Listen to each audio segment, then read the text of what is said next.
I can only urge all colleagues not to support this, as this, in my belief, impacts law-abiding citizens in several ways, more so than any other group that it's intended to impact under the guise of public safety.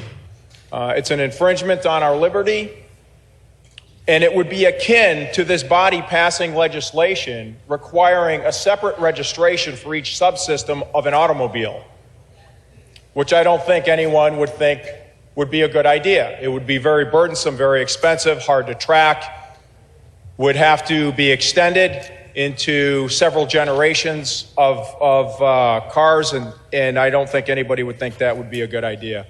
Just as an example of how burdensome this might be. Again, existing gun control laws are more than adequate, but if they're not enforced equally, then what good are they?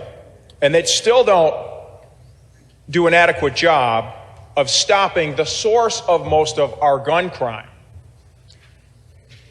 They don't do anything to stop our open borders, which weapons of all types are flowing across daily.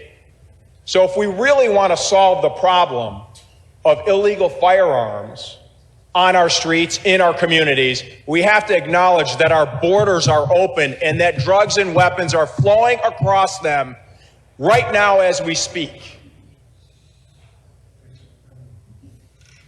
This is how gangs get their weapons and their drugs for distribution throughout our communities. This is how all other kinds of criminal organizations arm themselves. But we forget that fact. We leave that out. It's okay to continue to tighten the laws on law-abiding citizens while we forget or pretend to forget what's really happening.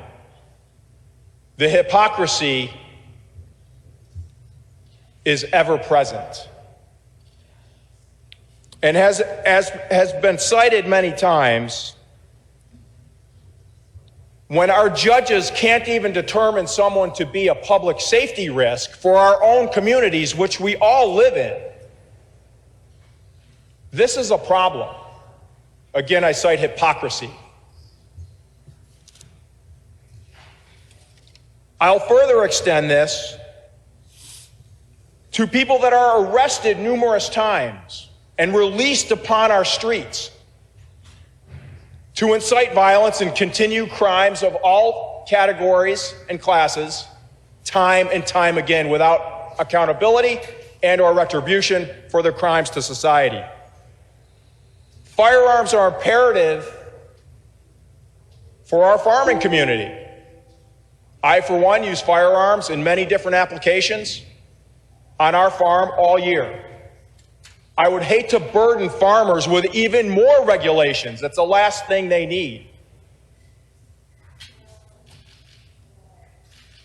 And last, I'll end with, Mr. Speaker, the media refuses to report lives saved by firearms, by law-abiding citizens who legally own weapons to defend themselves and their families, and yet the media hypocrisy squelches that.